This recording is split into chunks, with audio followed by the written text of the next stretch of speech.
बहुत ही मैत्रीपूर्ण और बहुत सबसे मिलनसार अच्छे अच्छे प्रोग्राम करती रहती है, सबको आकर्षित करती है अपने उससे। नमस्कार, मैं बनारस से नमस्कार कर रहा हूँ, अशोक व्यास, और मेरा सौभाग्य है त्रिवेणी आर्ट गैलरी के साथ उसकी स्थापना की जो मेरे पुत्र बेटे ने की, डॉक्टर सिद्धार्थ लखोटिया। उसको बहुत इंटरेस्ट है ललित कलाओं में। ऐसे वो डॉक्टर है, सर्जन है, बट उसको इंटरेस्ट हम लोग की तरह ही सब कलाओं में बहुत ज़्यादा है।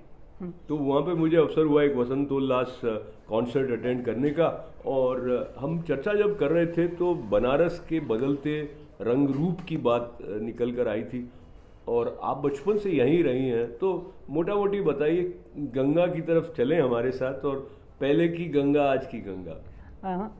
गंगा देखिए, इंडियंस के लिए गंगा माँ की तरह है और लोग उसको बहुत पूज्य समझते हैं, और बचपन से ही सबको एक जैसे अंदर संस्कार सबके डलता है कि वो बहुत पवित्र है और उसकी आप पूजा करें और स्नान ये सब करें। बट समय के साथ चीज़ें बदलती हैं, और अभी मुझे ऐसा लगता है कि लोग पूजा तो करते हैं बट उसकी सफाई पे बिल्कुल ध्यान नहीं, बिल्कुल भी ध्यान नहीं। ऐसा लगता और है। जब आप कभी पहले गंगा तट पर बैठे होते होंगे, जब प्रारंभ आपके जीवन का भी रहा, और तब और अब कभी जाते हैं तो क्या अंतर अनुभव में लगता है? अब गंगा हम लोग बचपन से ही गए, और वहाँ जाके हम लोग बहुत बच्चे जब थे तो बहुत सारे भाई बहन 8-10 सब लोग जाते थे और नहाते भी थे उसमें। तब कुछ भी वहाँ गंदगी हम लोग को नहीं समझ में आती थी और खूब इंजॉय करते थे, और बहुत शांत होता था। कोई वहाँ रोशनी तो थी ही नहीं एकदम, और 6 बजते बजते ऐसे लगता था कि सबको अब वापस लौटना है, घर लौटना है, जो कि अब रात भर नहीं हाँ, होता है। कोई नहीं, कुछ नहीं था, एकदम शांत। और जैसे चप्पू की आवाज़ वो भी सुनती थी, बोट चलती थी तो बोट में एकदम शांति, और शांति में हम लोग को चप्पू की आवाज़ भी सुनाई पड़ती थी। तो वो सब बड़े अच्छे एक्सपीरियंस कुछ। त्रिवेणी आर्ट गैलरी की ओर से आयोजित इस वसंतोल्लास के अवसर पर मुझे सम्मान्या सरिता जी ने ये अवसर दिया कि मैं अपनी कुछ बात आपसे साझा कर सकूं। इसके लिए उनके प्रति हार्दिक कृतज्ञता व्यक्त करती हूँ।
लास की इस पंक्ति को मैं अपनी ओर से आप सब सरिधय प्रेक्षकों को भी समर्पित करना चाहती हूँ। भवतु तव वसन्तः श्रेष्ठ कालः सुखाय, भवतु तव वसन्तः श्रेष्ठ कालः सुखाय।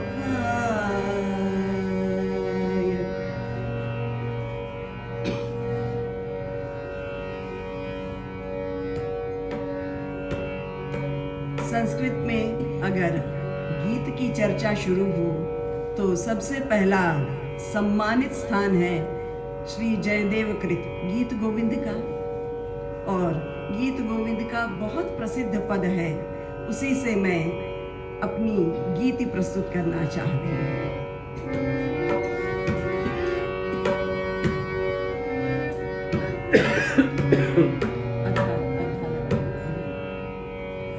विहरति हरिरिह सरस वसन्ते, विहरति हरिरिह सरस वसन्ते, विहरति हरिरिह सरस वसन्ते, नृत्यति युवति जनेन समं सखी, नृत्यति युवति जनेन समं सखी, विरहि जनस्य दुरान्ते,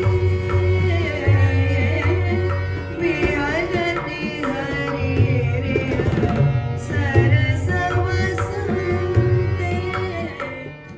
मुझे ऐसा लगता है कि बनारस का भारत की संस्कृति से और कलाओं से भी एक घनिष्ठ संबंध है।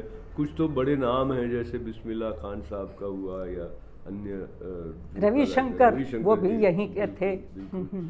तो पर इसके अलावा भी मैं ये देख रहा हूँ कि यहाँ युवाओं में भी एक सांस्कृतिक चेतना है, और आपकी आर्ट गैलरी भी इस श्रृंखला में कुछ कुछ आयोजन करती रहती। तो बताएं यहाँ का जो सांस्कृतिक एक वातावरण है अभी। उस दृष्टि से देखें तो संस्कृति काफ़ी बढ़ी है, और यंगस्टर्स में इसके प्रति चेतना भी है। बट मुझे लगता है कि बहुत कमर्शियल भी होता जा रहा है सब कुछ, जी। है ना। तो वो चीज़ अब जैसे रविशंकर या बिस्मिल्लाह खां, राजन साजन, है ना, यहाँ पे बहुत सारे इस तरह के आर्टिस्ट हुए, और आज की डेट में जैसे सब लोग यहाँ आकर के अपना परफॉर्मेंस बनारस वो देना चाहते हैं, है ना, क्योंकि बहुत इसकी अपनी एक ऑरा बनारस की, और शिव की नगरी जैसे। बट इस तरह से मुझे लगता है कि अभी संस्कृति तो काफ़ी अच्छी बच्चों में इसकी चेतना। और साहित्य और संस्कृति के जो संस्कार बनारस के हैं वो मुझे लगता है एक तरह से जो मानक हैं सांस्कृतिक, उनको बनाए रखने में भी सहायक होते हैं। जैसे जो कॉन्सर्ट मैंने स्वर वंदना शर्मा जी की आपकी गैलरी में सुनी, तो उन्होंने जिस तरह की कृतियों का चयन किया वो बहुत ही दुर्लभ है। उस प्रकार का अध्ययन भी नहीं है और इतना साहस भी नहीं है कि जो बहुत अधिक लोकप्रिय नहीं है उनको प्रस्तुत किया जाए। तो ये जो लोकप्रियता का आकर्षण है वो क्या हमारे सांस्कृतिक उत्थान में कहीं बाधक होता है, ऐसा लगता है आपको? नहीं, बाधक तो नहीं बोलूँगी।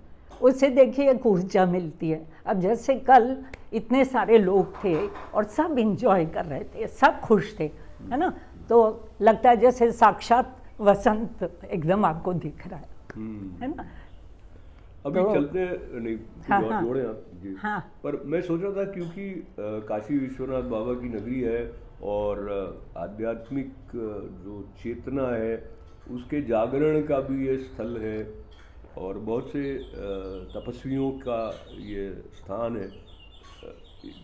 अगर ये हम दूसरी तरफ का शब्द लेते हैं तो कुछ चमत्कारिक सा एक बोध यहाँ पर कई लोगों को होता होता रहा है। है, अभी भी होता है। आपके जीवन में कोई ऐसा हुआ या किसी से आपने ऐसा सुना जो इस स्थान विशेष की महिमा को रेखांकित करता हो? नहीं, यहाँ पे जैसे जितने लोग आते हैं, बाहर से आते हैं, उन लोगों को बनारस बहुत अट्रैक्ट करता है। तो मुझे लगता है कि यहाँ जैसे एक तो गंगा नदी है ना, और फिर यहाँ के लोग बड़े सहज हैं, कुछ भी तरह की बात करते ये हैं, तो कुछ बात है है। ना। तो उनमें जैसे बनावटी वो सब चीज़ें नहीं हैं। और गंगा के पास, जल के पास बैठ के हम लोग, कोई भी हो उसको अच्छा लगेगा, है ना। खुली जगह, खुला जैसे आकाश, आपको जो भी पंच तत्व जो अपन बोलते हैं वो अपने को हमेशा अट्रैक्ट करते हैं, अपनी ओर खींचते हैं। और यही मुझे लगता है कि कोई भी नदी हो, गंगा, खाली गंगा की बात नहीं, आप किसी भी नदी के पास जाएं आपको अच्छा लगेगा, ऐसा सोचती हूँ। बिल्कुल सही है। तो एक तरफ तो ये जो प्रकृति, वो पंच तत्व कहें, वो अष्टमूर्ति कहें, तो भारतीय दर्शन के अनुसार कण कण में वही है, तो वो ईश्वर विराजित है। अब आप एक फूल को देखिए, एक पत्ती को देखिए, है ना, पत्ती का सौंदर्य कितनी अच्छी लगती है आपको, अपन जैसे डेकोरेट करते हैं। अब आप देख रहे हैं कल की माला मुझसे फेंकी नहीं जाती, एकदम फेंकी नहीं जाती कि वहाँ छोड़ के आऊँ। मैंने कहा एक दिन वो मुझको और बहुत आनंद देगी, है ना, और खुशी देगी, और उसके बाद इसकी खाद बन जाएगी। तो नेचर के साथ मिल गया।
को छोरी बनाओ रे रसिया को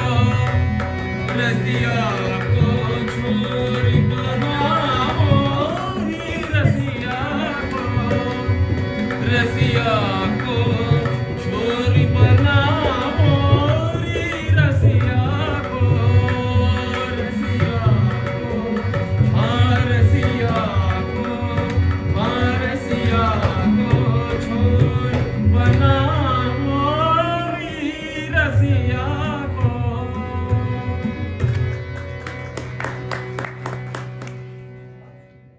जब आप अपनी कला यात्रा के बारे में थोड़ा बताएं, आपको किस प्रकार से रंगों के समायोजन से सौंदर्य के प्रकटीकरण की एक विशेष दृष्टि वरदान के रूप में प्राप्त है, ऐसा कहा जाए, तो वो धीरे धीरे विकसित होती रही होगी, कुछ देख कर भी, कुछ अभ्यास करके भी। देखिए, ये सब चीज़ें आपको संस्कार में मिलती है, जेनेटिक्स। यदि आप विज्ञान की भाषा में बोलें तो आपके पुरखों से चली आती हैं चीज़ें। तो मेरी मदर, वो भी बहुत ज़्यादा ललित कलाओं के प्रति रुचि थी उनकी। पढ़ी लिखी बिल्कुल नहीं थी, बट उनके सारे चीज़ बहुत परफेक्शनिस्ट थी, है ना। जैसे कुकिंग करें, कि सिलाई करें, कढ़ाई करें, और घर टेढ़ी मेढ़ी चीज़ वो सब है ना अच्छी नहीं लगती। तो वही सब चीज़ें हम लोग में आई। हम लोग थोड़ा सा एडवांस हुए, थोड़ा सा पढ़े लिखे, बीए तक, हालांकि बहुत पढ़ी नहीं हूँ मैं, बीए तक।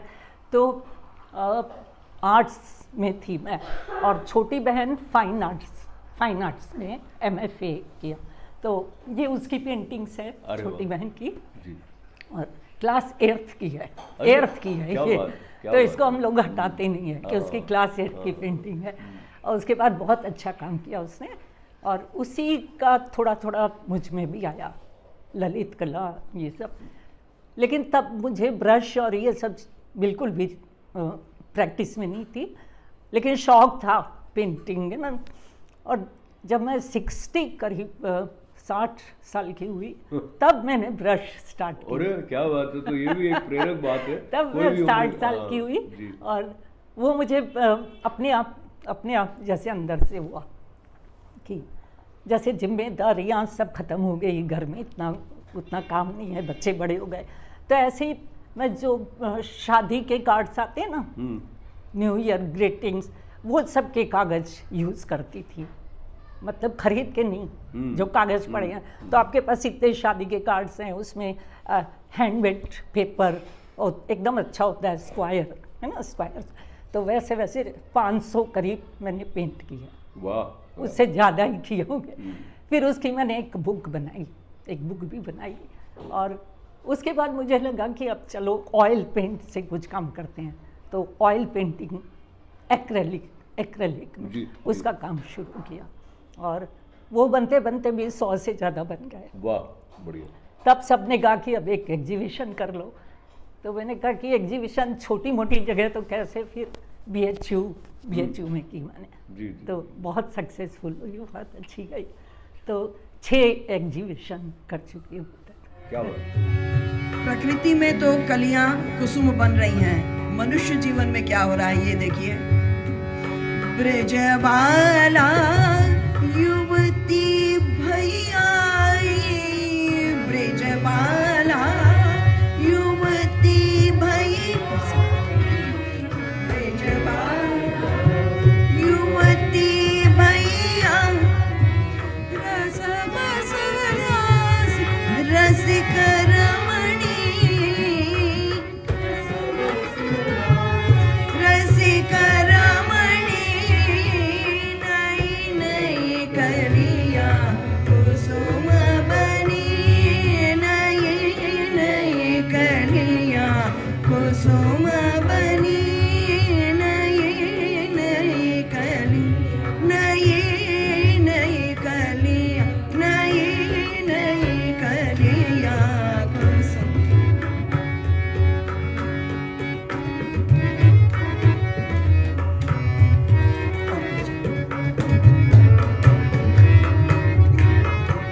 फूलवाल कंठ फूलवाले कंक में का बसंत गढ़वा मोल ले दे रे फूलवाले कंक में का बसंत गढ़वा मोल ले दे रे फूलवाले कंक। ऐसी बंदिश है कि इसकी स्थाई एक लाइन करके गा ही नहीं पाते हैं, गाना बहुत याद रख करके काटना पड़ता है, नहीं तो 2 लाइन मिला के ही स्थाई है और वही मुखड़ा, बस खत्म। गजब बंदिश है, गजब। फूलवाल कंक में का बसंत गढ़वा मोल ले दे रे फूलवाल कंक में का बसंत गढ़वा मोल ले दे रे फूलवा। अख्तर पियासो यो जा कहीं हो, अख्तर पियासो यो जा कहीं हो, अख्तर पियासो पियासो अख्तर पियासो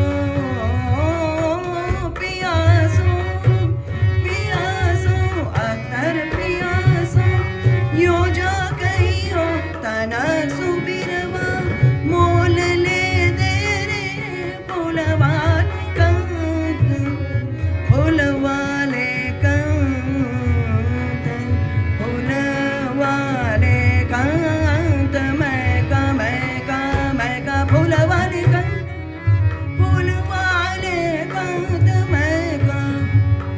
मैं का बसंत गढ़वा मोल ले दे रे फूलवाले कंक निप निप निम पगा गा मा रे सा मा प निम पगा ने दा नि सा फूलवाले कंक ने दा नि सा रे नि सा ने दा सा ने दा ने प सा ने प ने म प गा मा प गा म रे सा म ने दा नि सा म ने दा नि सा म ने दा नि सा फूलवाले कंक